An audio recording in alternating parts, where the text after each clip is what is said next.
আসসালামু আলাইকুম ওয়া রাহমাতুল্লাহি ওয়া বারাকাতুহু।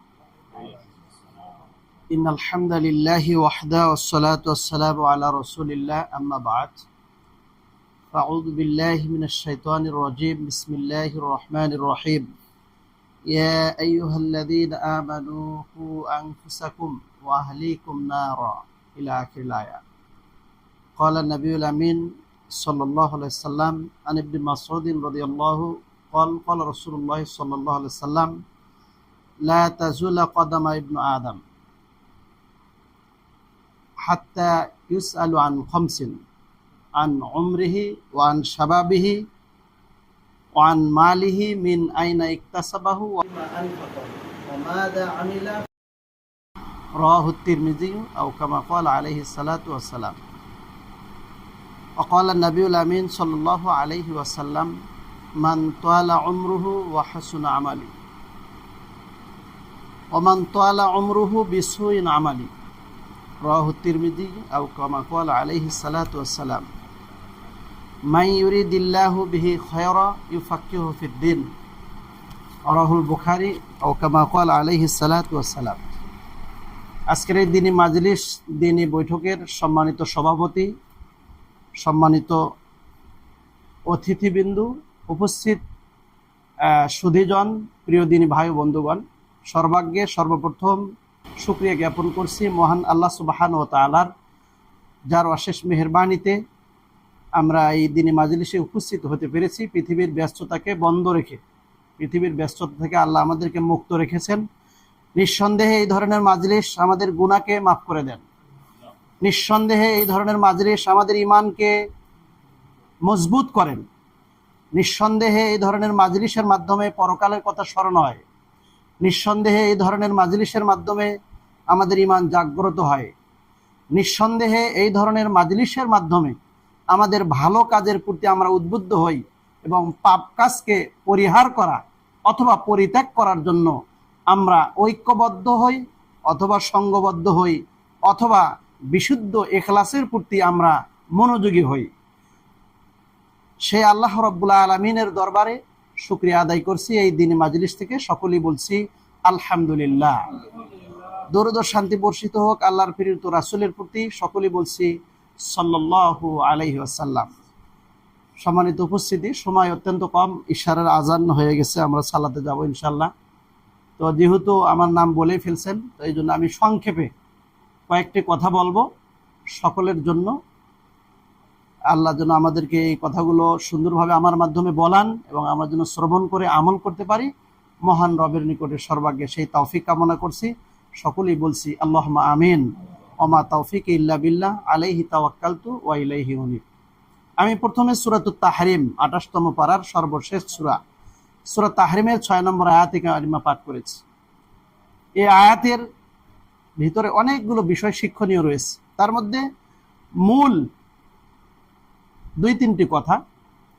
প্রথমত আল্লাহ রাব্বুল আলামিন বলছেন ইয়া আইয়ুহাল্লাযীনা আমানু, হে ঈমানদারগণ, যারা আল্লাহর প্রতি, পরকালের প্রতি, রাসূলের প্রতি, কিতাবের প্রতি ঈমান এনেছো, তাদেরকে আল্লাহ ডেকে বলছেন ইয়া আইয়ুহাল্লাযীনা আমানু, হে ঈমানদারগণ, কু আনফুসাকুম, তোমরা তোমাদেরকে বাঁচাও, তোমাদের ব্যক্তি জীবন, কু আনফুসাকুম, তোমরা তোমাদের ব্যক্তি জীবন বাঁচাও বা তোমাদের নিজেকে বাঁচাও, তোমাদের নিজ নফসকে বাঁচাও। কোথায় থেকে?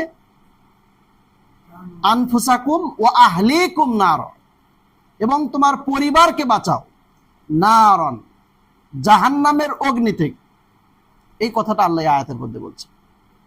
তাহলে বোঝা গেল এই আয়াতের মাধ্যমে, সংক্ষেপে বলছি, তাহলে আমাদেরকে এই কাজটা আল্লাহ আমাদেরকে এই দায়িত্বটা দিছেন, যে আমাদেরকে জ্ঞান দিছেন, বুদ্ধি দিছেন, বিবেক দিছেন। এই জ্ঞান, বুদ্ধি, বিবেকের সঠিক পরিচর্যার মাধ্যমে আল্লাহ প্রদত্ত শাস্তি থেকে আমাদেরকে বাঁচতে হবে। কেন শাস্তি হবে, কিভাবে শাস্তি হবে, কখন শাস্তি হবে, কখন আমি শাস্তির উপযুক্ত হব, এই কথাগুলো আল্লাহ রাব্বুল আলামিন আমাদেরকে জানিয়ে দিয়েছেন। আল্লাহ রাব্বুল আলামিন সূরা বালাদের মধ্যে বলছেন যে আমি তোমাদেরকে 2টি চোখ দিয়েছি, আমি তোমাদেরকে জিহ্বা দিয়েছি, আমি তোমাদেরকে কি দিয়েছি? ঠোঁট দিয়েছি। এইভাবে আল্লাহ রাব্বুল আলামিন বলার পরে বলছেন ওয়াহাদাইনাহুন নাজদাইন, আমি তোমাদেরকে দুটি পথ দিয়েছি, একটা সত্যের পথ, একটা মিথ্যার পথ, একটা জান্নাতের পথ, একটা জাহান্নামের পথ, একটা সফলতার পথ, একটা ব্যর্থতার পথ, একটা শুকরিয়া আদায়কারী বান্দার পথ, আর একটা অকৃতজ্ঞশীল বান্দার পথ। একটা হলো হক মানে তাদের পথ, আর একটা হলো যারা হক মানে না তাদের পথ। একটা হলো মুমিনের পথ, একটা হলো কাফেরের পথ, মানে মূলত দুইটা বিষয়। তো আমি সংক্ষেপে যেহেতু বলছি, তো এই জাহান্নামের আগুন থেকে আমাদেরকে কি বাঁচতে হবে? প্রথমে বাঁচতে হবে নিজেকে, প্রথমে বাঁচতে হবে নিজে যদি না বাঁচি তাহলে পরিবারকে বা অপরকে বাঁচানো সম্ভব নয়। তো নিজে যদি বাঁচতে চাই তাহলে আগে নিজেকে জানতে হবে জাহান্নামের আগুনটা কি, জাহান্নামের আগুনটা কি। এটা যদি আমি বুঝতে পারি তাহলে ঠিকই আমি বিষয়ে সতর্ক হব, ব্যবস্থা নেব এবং চূড়ান্ত সঠিক সত্য সিদ্ধান্ত নিতে আমার ভিতরে কোনো বাধা বিপত্তি আসবে না। এখন আমি যখন বুঝতে পারলাম এটা বাস্তব সত্য শাস্তি, তখন আমি কিন্তু এই বিষয়ে আমার আপনজন যারা পরিবার তাদেরকে আমি কি করব? সতর্ক করব। তো পরিবারের কথা যখন চলে আসলো, তখন সৌদি আরবের প্রখ্যাত একজন আলেমে দ্বীনের একটা উদাহরণ আমি দিচ্ছি। ওনার কাছে একদিন একজন মহিলা প্রশ্ন করলেন যে আমি তো সালাত আদায় করি, আমার স্বামী আছে, আমার সন্তান আছে, ফজরে যখন আজান হয় তখন আমি উঠি। ওই শায়েখকে প্রশ্ন করলেন, যখন আজান হয় তখন আমি উঠি, সালাত আদায় করি, কিন্তু আমার যে স্বামী আছে তাকে আমি ঠিকভাবে উঠাইতে পারি না, ফজরের সালাতে আমি পাঠাইতে পারি না। আমার যে সন্তান আছে সে সন্তানকে আমি ফজরের সালাতের জন্য উঠাইতে পারি না। আমার চেষ্টা আছে, ইচ্ছা আছে, নিয়ত আছে, আমি নিজে উঠি। তে বললেন উঠাইতে পারেন না? উনি যুক্তি দিয়ে বুঝালেন, বুঝানোর জন্য বলছি। তো বললেন যে আপনি উঠাইতে পারেন না, কষ্ট হয় বলার পরেও, বুঝানোর পরেও। আচ্ছা ঠিক আছে, আপনি উঠে সালাত আদায় করলেন, আপনার স্বামী আপনার সন্তান ঘুমিয়ে আছে। হঠাৎ যদি আপনার বাড়িতে প্রচন্ড বেগে আগুন লেগে যায়, তখন আপনি কি করবেন? তখন কি আপনি ঘুমাবেন, চুপ থাকবেন, বসে থাকবেন, পালাবেন, নাকি তাদেরকে সতর্ক করবেন, নাকি তাদেরকে যেভাবে হোক জাগ্রত করবেন, নাকি যেভাবে হোক তাদেরকে সেখান থেকে বাঁচানোর জন্য আপনি চেষ্টা করবেন? বলছেন না, আমি তো বাঁচানোর জন্যই চেষ্টা করব। তখন বললেন যে আপনি বাঁচানোর জন্য চেষ্টা করবেন এই জন্য যে আপনি তখন বললেন যে আপনি তাকে এই আগুন থেকে বাঁচানোর জন্য চেষ্টা করবেন এই জন্য যে আপনি আগুনটা কি প্রত্যক্ষ চোখে দেখছেন। এটা হলো দুনিয়ার আগুন, যার স্পিড, ভোল্টেজ অথবা সক্ষমতা অথবা ক্ষমতা অথবা পাওয়ার অথবা শাস্তির যে ক্যাপাসিটি সেটা হলো এক গুণ। সেটা কয় গুণ? দুইটা হাদিস আছে। একটা হাদিসে আছে যে জান্নাতের আগুন, জাহান্নামের আগুন 100 গুণ, আর একটা আছে 70 গুণ। তো আর দুনিয়ার আগুনটা হলো 1 গুণ। তাহলে এই আগুন দেখে আপনি যেভাবেই হোক টেনে হেসড়ে হলেও আপনি তাদেরকে কি করবেন? জাগ্রত করবেন, বাঁচানোর চেষ্টা করবেন। কেন? তারা আমার চোখের সামনে পুড়ে যাচ্ছে। তো এই আগুনটা আপনি চোখে দেখছেন, এই জন্য আপনি টেনে হেসড়ে হলেও তাদেরকে উঠাবেন। কিন্তু জাহান্নামের শাস্তি তো আপনি চোখে দেখেননি, এই জন্য আপনি তাদেরকে উঠাইতে সক্ষম হচ্ছেন না। আশা করি বুঝতে পারছেন। তো ঠিক এই জিনিসগুলো যদি আমরা অনুভব করি, আমরা যদি বুঝতে পারি, হৃদয়ে দিয়ে, আমাদের দেল দিয়ে, আমার অন্তর দিয়ে অনুভব করতে পারি, তাহলে কিন্তু আমরা কি করতে পারবো? নিজেরাও বাঁচতে পারবো, আমাদের পরিবারকেও বাঁচাইতে পারবো। আল্লাহ রাব্বুল আলামিন যেন আমাদেরকে তৌফিক দান করেন, বলি আল্লাহুম্মা আমিন। মনে রাখবেন, ব্যক্তি যত ভালো হবে পরিবার তত ভালো হবে। পরিবার যত ভালো হবে, সমাজ তত ভালো হবে। সমাজ যত ভালো হবে, দেশ তত ভালো হবে। এভাবে পর্যায়ক্রমে আপার লেভেলে চলে যাবে। তাহলে প্রথম যে বিষয় সেটা হলো ব্যক্তি। প্রথম যে বিষয় সেটা কি? ব্যক্তি। কথা আমার সাথে একটু উত্তর দিবেন, এটা মুখস্থ করতে হবে। এটা হলো তালিম তারবিয়াতের ক্লাস, এটা হচ্ছে প্রশিক্ষণের ক্লাস, এটা হচ্ছে তালিমি বৈঠক। এখান থেকে কিছু শিখতে হবে, কিছু নিতে হবে, কিছু মনে রাখতে হবে, আমলের যোগ্য কিছু অর্জন করতে হবে, আমলের রূপ দিতে হবে। বসে থাকার এক সেকেন্ডও সময় নেই। আপনার জীবনের প্রত্যেকটা রক্তের ফোঁটার দাম দিতে হবে, আমাকেও দিতে হবে। প্রত্যেকটা সেকেন্ড সময়ের মূল্য দিতে হবে। অতএব বসে থাকার সুযোগ নাই। তো এই জন্য ব্যক্তি যত ভালো হবে, পরিবার তত ভালো হবে। পরিবার যত ভালো হবে, সমাজ তত ভালো হবে। ব্যক্তি তো ভালো নয়, কারণ ব্যক্তি তো নিজেই সালাদাদি করে না। ব্যক্তি তো স্মোকিং করে। ব্যক্তি তো এই কান দিয়ে শোনে আর ওই কান দিয়ে কি করে? বের করে দেয়। ব্যক্তি তো সারা জীবন ভুল পথে চলে। শুদ্ধ পথ দেখলেও তার সঠিক মনে হয় না, তার হৃদয়ে আঘাত হানে না, তার পরকালের কথা মনে হয় না। কারণ কি? কারণ হলো তার যে কলব আছে, অন্তর আছে, এই অন্তরটা মারা গেছে। কি হয়েছে? মারা গেছে, মৃত্যুবরণ করছে। এটাকে বলা হয় কলবুল মাইত। মানুষের কল্পটা হলো 3 প্রকার। তো যাই হোক, কথা বৃদ্ধি পাচ্ছে, আমি সংক্ষেপে বলছি। তো মৃত্যু হলো 2 প্রকার।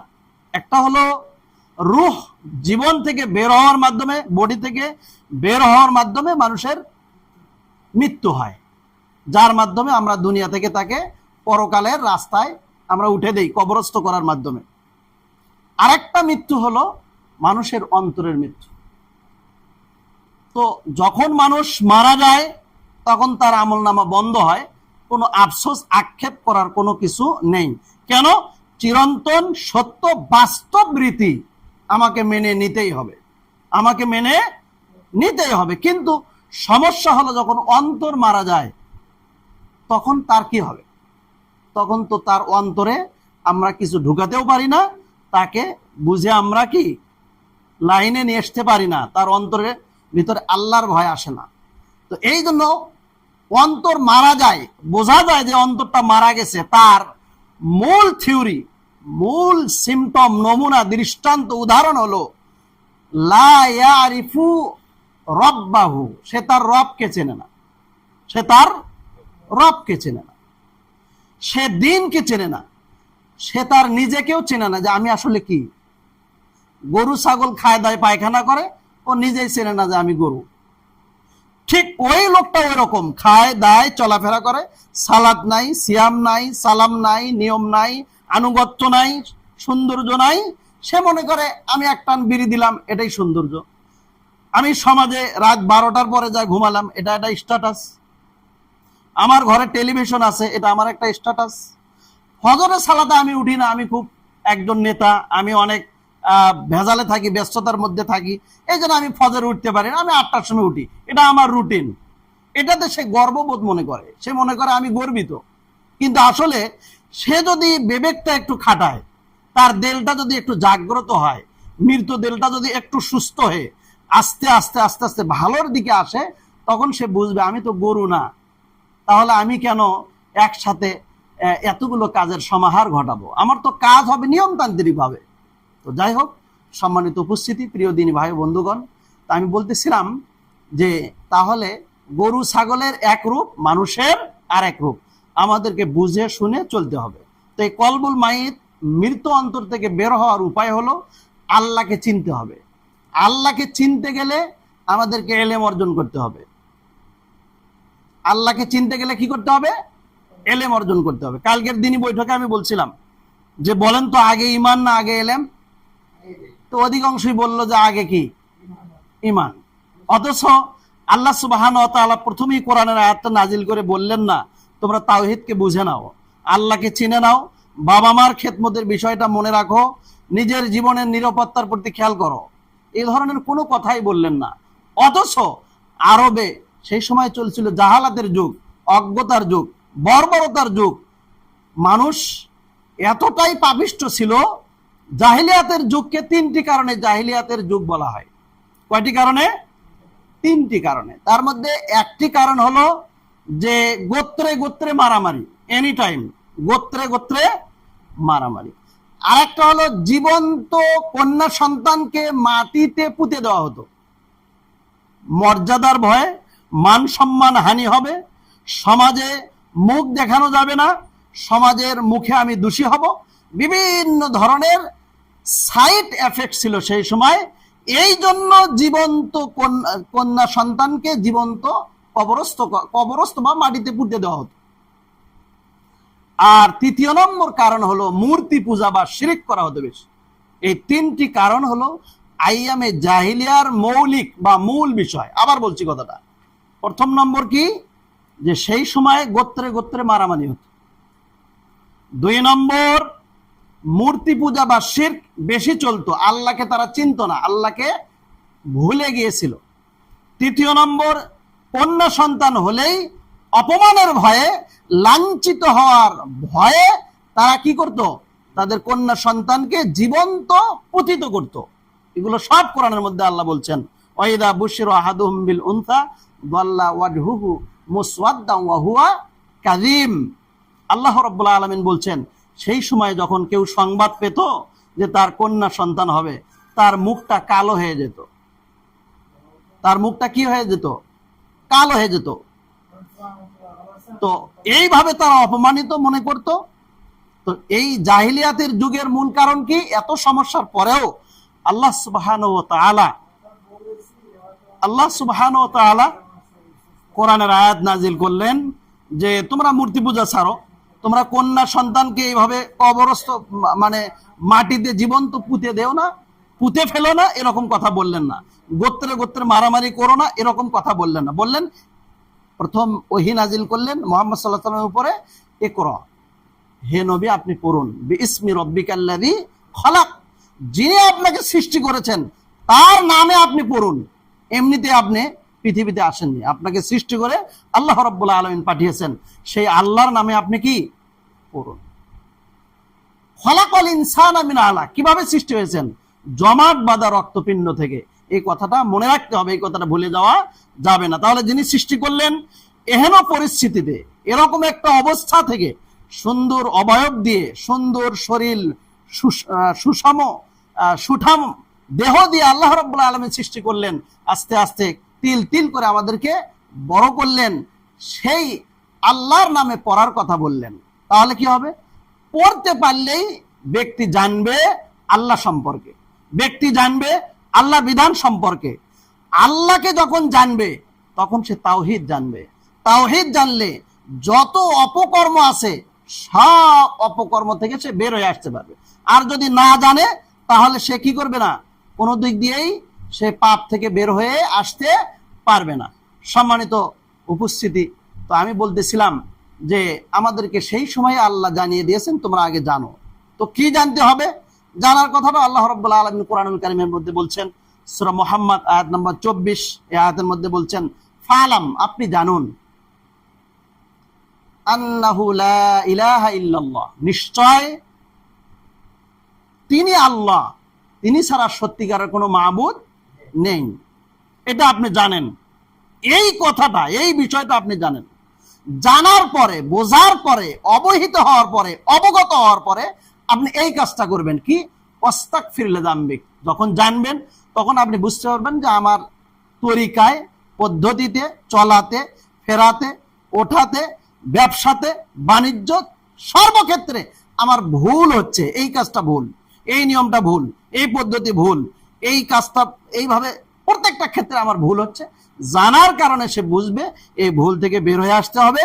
যে আল্লাহ আমাকে সৃষ্টি করে পাঠাইছেন, এই আল্লাহকে আমি চিনে ফেলছি, এই আল্লাহ যদি আমাকে ধরেন তাহলে আমার বাঁচার কোনো উপায় নাই। তখন বুঝে শুনে সে বলবে ওয়াস্তাগফির লিযামবিক, সে তার পাপের জন্য কি করবেন, ক্ষমা চাইবেন আল্লাহর কাছে। এই কথাটা আল্লাহ রাব্বুল আলামিন কোরআনুল কারীমে বলছেন। নিজে যখন বাঁচলেন ওয়াস্তাগফির লিযামবিক, আল্লাহ তার নবীকে বললেন আপনি আপনার গুনার জন্য কি আল্লাহর কাছে ক্ষমা চান, আপনার নিজের জন্য ক্ষমা চান। ওয়াস্তাগফির লিযামবিক, এই কথা বলার পরে দ্বিতীয় অংশে বললেন ওয়ালিল মুমিনিন ওয়াল মুমিনাত, এবং যারা মুমিন এবং মুমিনাত তাদের জন্য আপনি ক্ষমা চান। এই যে দেখেন চলে আসছে, আমরা যে আয়াতটা শুরু করছিলাম যে নিজে বাঁচো এবং পরিবারকে বাঁচাও। অন্যত্র আল্লাহ বলছেন ওয়াংদির আশিরাতাকাল আকরাবিন, তুমি তোমার নিকট আত্মীয়দেরকে বাঁচাও। তাহলে বোঝা গেল দাওয়াতের বা আমলের একটা ধারাবাহিকতা আছে। প্রথমে নিজেকে করতে হবে, তারপর পরিবার, তারপর আত্মীয় স্বজন, তারপর আশেপাশের দিনী ভাই বোন বা মুসলিম মুমিন মুমিনাত তাদেরকে দাওয়াত দিতে হবে। ঠিক এই কথাটা আল্লাহ রাব্বুল আলামিন কিন্তু এই আয়াতে উল্লেখ করছেন। এই জন্য কি করতে হবে? তাদের জন্য আল্লাহর কাছে ক্ষমা প্রার্থনা করতে হবে। এই কথাটা কে বলছেন? আল্লাহ রাব্বুল আলামিন। তো এই জন্য আমরা যদি অন্য কোনো ব্যক্তির জন্য দোয়া করি তাহলে আমাদের ফায়দা আছে। আমি দোয়া করলাম যে আব্দুর রহিম ভাইয়ের আল্লাহ তুমি ভালো করো, অসুস্থ আছে, আল্লাহ সে বিপদে আছে, আল্লাহ রাব্বুল আলামিন সে একটু অভাবের মধ্যে আছে, এভাবে আমি তার জন্য একটু দোয়া করলাম, রব্বুল আলামিন তুমি তাকে ভালো করো, তার বিপদ থেকে উদ্ধার করো, তার প্রতি তুমি রহম করো, তার প্রতি তুমি রহম করো। আল্লাহ রাব্বুল আলামিনের ফেরেশতা, সহিহ মুসলিমের হাদিস, তখন বলেন রব্বুল আলামিন যে এই দোয়াটা করলো, আল্লাহ তুমি তার প্রতিও রহম করো, আল্লাহ তুমি তার অভাবও দূর করে দাও, আল্লাহ তুমি তার প্রতিও দয়া করো। বলেন সুবহানাল্লাহ। তাহলে বোঝা গেল আমরা যদি অপরের জন্য দোয়া করি তাহলে আমাদের জন্য ফেরেশতা দোয়া করেন। তাহলে আমরা কি সেটা করি? আমাদের তো অন্তর জ্বলে। আমাদের কি জ্বলে? অন্তর জ্বলে। কি সবার না, অনেক মানুষের, সবার কথা বলা পাপ হবে। তাহলে কি আমাদের অন্তর জ্বলে, আমাদের খারাপ লাগে, আমাদের কষ্ট হয়। কি হয়? একজনের ভালো হলে আমি সেটা মেনে নিতে পারি না। এমনকি ভালো মন্দ থাক দূরের কথা, আমরা একসাথে চলাফেরার ক্ষেত্রে যদি একটু কারো দোষ ত্রুটি হয় তাহলে আমরা সেটাও কি করতে পারি না? বরদাস্ত করতে পারি না। অথচ আমরা আল্লাহর কোরআন পড়ি। আল্লাহ রাব্বুল আলামিন সূরা আনফালের মধ্যে বললেন ইন্নামাল মুমিনুনা আল্লাযীনা ইযা যুকিরাল্লাহু ওয়াজিলাত কুলুবুহুম, যখন আল্লাহর কোনো বান্দা কোরআনুল কারীমের আয়াত পড়ে, ওয়াজিলাত কুলুবুহুম, তখন তাদের অন্তর কেঁপে ওঠে। ওয়া ইযা তুলিয়াত আলাইহিম আয়াতুহু, এই আয়াত পাঠ করার কারণে যাদাতহুম ঈমানা, তাদের ঈমান বৃদ্ধি পায়। ঈমান যখন বৃদ্ধি পায় তখন তার ভুলগুলো তার চোখের সামনে ভেসে যায়। ওয়া আলা রাব্বিহিম ইয়াতাওয়াক্কালুন, আর তখন সে কি করে? আল্লাহর উপরেই ভরসা করে। সম্মানিত উপস্থিতি, প্রিয় দিনী ভাই ও বন্ধুগণ, তো আমি বলতেছিলাম যে আমরা কোরআন পাঠ করি, কোরআনের অর্থ বুঝি, আমাদের এলেম অর্জনের যতগুলো পথ পদ্ধতি আছে তার মধ্যে প্রথম পথ হলো ঐশী বাণী আল কোরআন আমাদেরকে পড়তে হবে, আমাদেরকে শিখতে হবে, আমাদেরকে জানতে হবে। তাহলে আমরা আস্তে আস্তে এই বিষয়গুলো, আমাদের যে ভুল ত্রুটিগুলো রয়েছে এগুলো আমরা সমাধান করতে পারবো। আল্লাহ রাব্বুল আলামিন আমাদেরকে সহি ইলম অর্জন করার তৌফিক দান করুন, আমাদের আমলগুলো বিশুদ্ধ করার তৌফিক দান করুন, বলি আল্লাহুম্মা আমিন। এই আমল বিশুদ্ধর কথা মনে হলো, আমার একটা আয়াত মনে হলো, আয়াতটা বলছি। আল্লাহ রাব্বুল আলামিন বলছেন ফাত্তাকুল্লাহা ওয়াসলিহু দাতা বাইনিকুম, তোমরা আল্লাহকে ভয় করো, আর যদি আল্লাহকেই ভয় করো তাহলে তোমার ভুল ত্রুটিগুলো সংশোধন করে নাও। তোমার যে ভুল তার মধ্যে একটা ভুল হলো তুমি অপরের প্রতি হিংসাপ্রবণ, অপরের প্রতি তোমার অহংকার, অপরের প্রতি তোমার ভুল ধারণা, অপরের প্রতি তোমার মন্দ ধারণা, এই ধরনের কাজগুলো থেকে বের হয়ে আসতে হবে। আর ভুল সংশোধনের ক্ষেত্রে আরো একটা গুরুত্বপূর্ণ বিষয় হলো আমি যে আমলটা করতেছি সেই আমলটা কি সত্যিকার অর্থে আল্লাহ যেভাবে করতে বলেছেন সেভাবে হচ্ছে কিনা, সে ভুল থেকেও আমাকে বের হতে হবে। সে আমলটা কি রাসূলের তরিকায় হচ্ছে কিনা, কোরআন এবং সুন্নাহ অনুযায়ী হচ্ছে কিনা, এই আমল পরিশুদ্ধ করে নিতে হবে, সংশোধন করে নিতে হবে। আল্লাহ যেন আমাদেরকে আমাদের সকলের ব্যক্তি জীবনে, পারিবারিক জীবনে, সামাজিক জীবনে আমাদের ভুল ত্রুটি যেন আমরা ভুলে যাই, আমরা যেন একে অপরকে ক্ষমা করি, আমরা যেন একে অপরের সাথে মিলেমিশে চলতে পারি, আমরা যেন পরকালের প্রতি একনিষ্ঠ হই, আল্লাহ রাব্বুল আলামিনের রাজি খুশির প্রতি আমরা যেন বদ্ধপরিকর হই, আমাদের আমলগুলো যেন আমরা ইসলাহ সংশোধন করে নিতে পারি। আল্লাহ আমাদেরকে তৌফিক দান করুন, বলি আল্লাহুম্মা আমিন। আমি যে হাদিস দুইটি বলেছিলাম সেই হাদিস দুইটির সংক্ষিপ্ত অনুবাদ করছি। আব্দুল্লাহ ইবনে মাসউদ রাদিয়াল্লাহু বলেন, তিরমিজির হাদিস, কিয়ামতের ময়দানে আল্লাহর বান্দা এবং বান্দি এক পা উঠাতে পারবে না, এক পা, একটা কদম সামনে যেতে পারবে না। তার কি? হাত্তা ইউসালু আন খামসিন, 5টা প্রশ্নের উত্তর তাকে দিতে হবে। তার মধ্যে প্রথম প্রশ্ন হলো আন উমরিহি, তোমার সারা জীবনটা কোন পথে ব্যয় করেছো? তো ব্যক্তি বলবে আমি ছোটবেলায় তো নামাজ কালাম পড়িনি, কিছুদিন নামাজ পড়ছিলাম, তারপরে চায়ের দোকানে বসে স্টলে গেবত পরনিন্দা গেবত শেখায়াত করেছিলাম, এটা আমার ছিল কাজ। কাজকাম যাই করতাম, মাগরিবের পরে সন্ধ্যার পরে জেকের আজকার তসবিহ তাহলিল পড়ার আমার মনে থাকতো না, সুযোগ পাইতাম না, অথচ অনেক সুযোগ ছিল। কি করতাম? আমি এই ধরনের পরনিন্দা পর চর্চা করতাম, কোরআন পড়তাম না। তাহলে আমি কি করেছিলাম? আমার জীবনের মহামূল্যবান সময়টা আমি কি করেছি? এইভাবে ব্যয় করেছি। আন উমরিহি ওয়ান শাবাবিহি, তার মূল্যবান একটা সময় আছে যৌবনকাল, মানে শিশুকালে শক্তি আস্তে আস্তে হয়, যৌবনকালে শক্তিটা পরিপক্ক হয়, বৃদ্ধকালে শক্তিটা ক্ষীণ হয়। সূরা রুমের মধ্যে আল্লাহ রাব্বুল আলামিন বলছেন, সম্ভবত সূরা রুমের 54 নম্বর আয়াত, এই আয়াতের মধ্যে আল্লাহ বলছেন আল্লাহুল্লাযী খালাকাকুম মিন দুফিন সুম্মা জাআলা মিন বাদি দুফিন ইলা আখিরিল আয়াত। এই আয়াতের মধ্যে আল্লাহ বলছেন আমি তোমাদেরকে প্রথমে দুর্বল করে সৃষ্টি করেছি, তারপর আমি তোমাদেরকে শক্তি দিয়েছি, তারপর আমি তোমাদেরকে আবার অতি ক্ষীণ বৃদ্ধ অবস্থায় তোমাদের শক্তি তোমাদের অবস্থানকে অনেক দুর্বল করে দিয়েছি। ইয়াখলুকু মা ইয়াশা, এই জন্যই করেছে আমি যা ইচ্ছা তাই করতে পারি। এটা কেন? এইটার দ্বারা আল্লাহ বললেন, এরপরে এই আয়াতের শেষে বললেন ওয়াহুয়াল আলিমুল কদির, আমি হলাম সর্বশক্তিমান মহাজ্ঞানী। আমি কি? সর্বশক্তিমান মহাজ্ঞানী, তাই আমি এগুলো করতে পারি। তাহলে তোমরা যদি আমাকে জানো, তাহলে আমি তো করেছি তোমাকে দুর্বল, আমি তোমাকে শক্তি দিলাম, আমি তোমাকে আবার বৃদ্ধ করব, তোমার শক্তি ক্ষীণ করে দেব, তোমার বিবেক দিয়ে তুমি এখন কোন পথে চলবা, এই সিদ্ধান্তটা আল্লাহ আমাদেরকে নেওয়ার জন্য নির্দেশ দিয়েছেন। সম্মানিত উপস্থিতি, তাহলে যৌবনকাল মহামূল্যবান সময়। বৃদ্ধকালে তেমন ক্ষয় নাই, ক্ষয় হতে হতে প্রায় শেষ। শিশুকালে ক্ষয় হওয়ার সুযোগ নাই, তৈরি হওয়ার সময়। এই দুই কালে তেমন কিছু হয় না। সমস্যা হয় যৌবনকালে, রক্তের তেজস্বতায়, রক্তের গরমে হঠাৎ করে মিথ্যা কথা বলি, হঠাৎ করে মানুষের প্রতি অন্যায় আচরণ করি, হঠাৎ করে ক্ষমতার অপব্যবহার করি, হঠাৎ করেই আপনার বাস্তব চলাফেরার ক্ষেত্রে মূল লক্ষ্য উদ্দেশ্য আমি ভুলে যাই। বৃদ্ধকালে তো আপনি ভুলবেন না, কারণ যতই পায়ে ব্যথা লাগবে ততই বলবেন আল্লাহু আকবার, সুবহানাল্লাহ, আলহামদুলিল্লাহ, অটো মুখ দিয়ে বের হবে, কিন্তু লাভ তো নাই। যৌবনকালে এরকম হয় না, ব্যথাও হয় না তেমন। যৌবনকালে আপনার খুব শক্তি নিয়ে আমরা কি করি? ঘোরাফেরা করি, চলাফেরা করি। এই সময় আমাদের দ্বারা পাপটা বেশি হয়। যদি আমরা পাপ করার পরে তওবা করি, ফিরে আসি, তাহলে আল্লাহ রাব্বুল আলামিন খুশি হন। আর যদি আমরা তা না করতে পারি, তাহলে আমি যৌবনকালের হিসাব দেওয়ার ক্ষেত্রে আমি কি করব? আল্লাহর দরবারে আটকে যাব। প্রথম হলো পুরো সময়ের বয়সের হিসাবটা দিতে হবে। দ্বিতীয় নম্বর, আমার যৌবনকালের হিসাবটা দিতে হবে। তৃতীয় নম্বর হলো মিন আইনা ইকতাসাবাহু ওয়া ফিমা আনফাকাহু, আমি আমার এই যৌবনকালে অর্থ সম্পদ, টাকা পয়সা, ক্ষমতা কোন পথে আমি অর্জন করেছি এবং কোন পথে আমি ব্যয় করেছি। আমার টাকা পয়সা কোন পথে আয় করেছি? আমার টাকা ছিল আমি সুদে লাগাইছি, আমার টাকা ছিল আমি ব্যাংকে দিয়েছি, মাস মাস টাকা পাইতাম, খাইতাম, সুন্দর পরিবেশে চলতাম। এরকম অনেক নেগেটিভ পয়েন্ট রয়েছে। আমি সংক্ষেপে যেহেতু বলছি, সময় পার হয়ে গেছে, তো তাহলে আমার এই উপার্জনটা হালাল হতে হবে। হালাল উপার্জন করলাম, হারাম পথে ব্যয় করলাম, তাহলে আমার এই উপার্জনের কোনো লাভ হবে না। এই কথাটাই আল্লাহ নবী বলছেন যে তুমি কোন পথে উপার্জন করেছো, কোন পথে তুমি ব্যয় করেছো।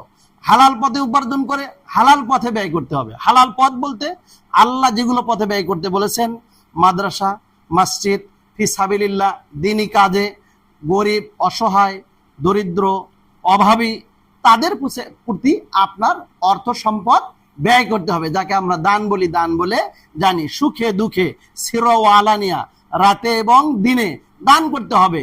বেশির স্থানে কম, কমের স্থানে মধ্যম পর্যায়ে, যার যতটুকু সামর্থ্য আছে। আল্লাহ রাব্বুল আলামিন সূরা তালাকের মধ্যে বলছেন লিউনফিক যু সাআতিম মিন সা, তোমার যতটুকু সামর্থ্য আছে তুমি তার মধ্যেই দান করো। 1 টাকা আছে তো 1 পয়সা দান করো, 1 লক্ষ আছে তো তুমি 1000 দান করো। এভাবে আল্লাহ রাব্বুল আলামিন আয়াতের ভিতর কি করেছেন? এই সীমারেখাটা দিয়েছেন। সূরা বাকারার মধ্যে আল্লাহ বলছেন, যে ব্যক্তি দান করবে আল্লাহর পথে, ফালা খাউফুন আলাইহিম ওয়া লা হুম ইয়াহজানুন, তার কোনো ভয় নাই। তার কোনো টেনশন নাই। এগুলো ব্যাখ্যা সম্বলিত কথা, আমি সেদিকে যাচ্ছি না। তাহলে আমাদেরকে হালাল পথে উপার্জন করতে হবে এবং হালাল পথে ব্যয় করতে হবে। এটা গেল নাম্বার 4। নাম্বার 5 হলো আমি কতটুকু এলেম অর্জন করেছি, কতটুকু এলেম অর্জন করেছি, আর সে এলেম অনুযায়ী আমি কতটুকু আমল করেছি। আমি জানি অনেক, আমি অনেক জানি, কিন্তু আমার কি নাই? আমার আমল নাই। তাহলে এই এলেম দিয়ে আমার কোনো লাভ হবে না।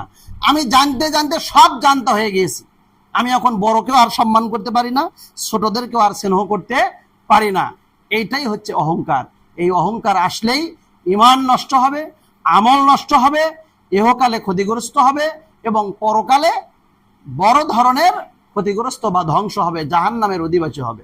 এই জন্য আল্লাহ রাব্বুল আলামিন যেন আমাদেরকে বিশুদ্ধ এলেম অর্জন করার, চর্চা করার, আমল করার ঈমানি শক্তি, ঈমানি প্রেরণা দান করেন। সবাই বলি আল্লাহুম্মা আমিন। আরেকটি হাদিস বলছিলাম, ছোট্ট হাদিস, তিরমিজির 2330 নম্বর হাদিস। এই হাদিসটা অত্যন্ত মোস্ট ইম্পর্টেন্ট একটি হাদিস। এই হাদিসের মধ্যে আল্লাহ নবী সাল্লাল্লাহু আলাইহি সাল্লাম বলছেন যে মান তালা উমরুহু হাসুনা আমালি, তোমাদের মধ্যে শ্রেষ্ঠ ওই ব্যক্তি, তোমাদের মাঝে শ্রেষ্ঠ ওই ব্যক্তি যে ব্যক্তি দীর্ঘ হায়াত পেল এবং তার আমলকে সহি করলো, তার আমলকে ভালো করলো। মান তালা উমরুহু হাসুনা আমালি, হাসান মানে কি? সুন্দর। হাসান মানে কি?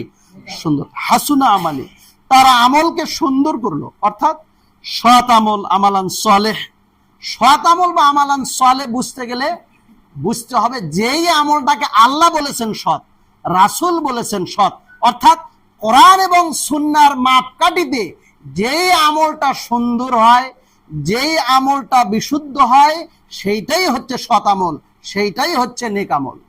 যেমন সহিহ বুখারী মুসলিমের অন্য হাদিসে আল্লাহ নবী সাল্লাল্লাহু আলাইহি ওয়াসাল্লাম বলছেন মান কানা ইউমিনু বিল্লাহি ওয়াল ইয়াউমিল আখির ফালইয়াকুল খায়রান আও লিয়াসমুত, যে ব্যক্তি কিয়ামতের প্রতি বিশ্বাস রাখে সে যেন ভালো কথা বলে। তার মানে কি? ভালো কথা বলতে হবে, খারাপ কথা বলা যাবে না। খারাপ কথা যদি আসে বলা যাবে না, ওটা স্থগিত, ওটা বন্ধ। আর যদি বলতেই হয় তাহলে ভালো কথা বলতে হবে। এখন ভালো কথা তো জানি না, আমি তো কোরআনের আয়াত এত জানি না, আমি তো হাদিস জানি না, আমার তো এত এলেম নাই, আমার তো এত জ্ঞান বুদ্ধি নাই, তাহলে কি করতে হবে? আউলি আসমুত, তাহলে সে যেন চুপ থাকে। তো আমরা কি জন্মের পর থেকে শুরু করে মৃত্যু পর্যন্ত খালি এই আমলই করবো যে চুপ থাকবো, নাকি আমাদেরকে জানতে হবে? কথা বলেন। জানতে হবে, জানার পরে মানুষকে আবার কি জানাইতে হবে, এইটুকু। এই হাদিসের আরো কয়েকটা বিষয় আছে, আমি সেদিকে যাচ্ছি না। তাহলে আউলি আসমুত, কথা বলতে হবে সুন্দর, ভালো কথা বলতে না পারলে চুপ থাকতে হবে। মিথ্যা কথা বলা যাবে না, গীবত করা যাবে না, পরনিন্দা করা যাবে না, পরচর্চা করা যাবে না, মানুষের ক্ষতি সাধন করা যাবে না, অন্তরকে কলুষিত করে অন্যায়ের প্রতি ধাবিত হওয়া যাবে না। তাহলে কি হবে না? তাহলে আমার আমল সুন্দর হবে না। সম্মানিত উপস্থিতি, তাহলে এই হাদিসের প্রথম অংশে আল্লাহর নবী বললেন যে হায়াত পেল, তার আমলটা কি করলো? সুন্দর করে ফেললো। সে হচ্ছে উত্তম ব্যক্তি। সে কি? উত্তম ব্যক্তি। সব শ্রেণী পেশার মধ্য থেকে, চাকরিজীবী হোক, ব্যবসায়ী হোক, আপনার শ্রমজীবী হোক, বড় হোক, ছোট হোক, লম্বা হোক, খাটো হোক, আপনার নারী হোক, পুরুষ হোক, সব শ্রেণী। আম কথা, আম কথা, এই লোকটা ভালো, এই লোকটা কি ভালো, সময় পাইছে, তার হায়াত পাইছে, জীবন পাইছে, ভালো কাজ করে। তো ভালো কাজের দিকে যদি চলে যান, তাহলে একজন মানুষের সাথে তাবাসসাকা লিওয়াজহি আখিকা সাদাকা, কওলুম মারুফুন সাদাকা, যেটা কিছুক্ষণ আগে বললেন আমাদের মাস্টার সাহেব, কি যে প্রত্যেক ভালো কথা একটা সাদকা। দিনী ভাইয়ের সাথে হাসি মুখে কথা বললে একটা সাদকা। আমরা তো অনেক সময় মুখটা একটু কি করি, সমস্যা হয়ে যায় অনেক ক্ষেত্রে, সবার না, আশা করি আমাদের মাঝে নাই, আল্লাহ যেন হেফাজত করেন, বলি আল্লাহুম্মা আমিন। তাহলে কথাটাও বলতে হবে হাসি মুখে, আসসালামু আলাইকুম ওয়া রাহমাতুল্লাহ, আপনি কেমন আছেন? আমার কথাটা কেমন হবে? নরম হবে। অন্য হাদিসে আল্লাহ নবী বলছেন মান তাওয়ালানাল কালাম, যার কথাটা নরম হবে সে দিনের বেলা সিয়াম রাখার নেকি পাবে। যার কথাটা নরম হবে সে রাতের বেলা তাহাজ্জুদ পড়ার নেকি পাবে। যার কথাটা নরম হবে সে গরিব অসহায় মিসকিনকে বরাবর নিয়মিত খাওয়ানোর নেকি পাবে। সুবহানাল্লাহ, হাদিস, সহিহ হাদিস। আমার আবার একটা অভ্যেস হলো কি, এক কথা বললে আরেক কথা চলে আসে। তো যাই হোক, তাহলে আমাদেরকে কি করতে হবে? উত্তম কথা বলতে হবে, না পারলে চুপ, সাইলেন্ট। আর যদি কিছুই না থাকে হাসি মুখে একটু কথা বলতে হবে। দ্বিতীয় নম্বর বিষয় হলো যে অমান অমান তালা অমরুহু অমান তালা অমরুহু বিসুইন আমালি, আর যে ব্যক্তি দীর্ঘ হায়াত পেল, সময় পেল, কিন্তু তার আমলটা সুন্দর করতে পারলো না, এই লোকটা তোমাদের মাঝে নিকৃষ্ট, খারাপ, অনুত্তম। আমি কি বুঝাইতে পারছি কথাটা? এগুলো হচ্ছে ব্যাপক অর্থবহ কথা। আমল ভালো করতে পারলো না, লোকটা খারাপ, বলছেন কে?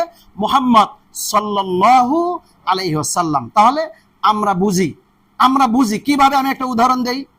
আমাদের অনেক মানুষ জানে সুদ খাওয়া কি, কিন্তু খায়। দাড়ি কাটা কি, তাও কাটে। মানুষের মনে কষ্ট দেওয়া কি, তাও দেয়। সালাদ ত্যাগ করা কি কবিরা গুনাহ। সালাদ ত্যাগ করা এমন কবিরা গুনাহ, হিয়া আযমু আকবারু মিনাল কতল ওয়া জিনা ওয়া শুরবাল খামর। মানে সালাদ পরিত্যাগ করা হলে এই রকম যে একজন মানুষকে জীবন্ত হত্যা করলে যত গুনাহ হয়, তার চাইতে বড় গুনাহ সালাদ পরিত্যাগ করা। মদ খেলে যত গুনাহ হয়, তার চাইতে বড় গুনাহ হলো কি? সালাদ পরিত্যাগ করা।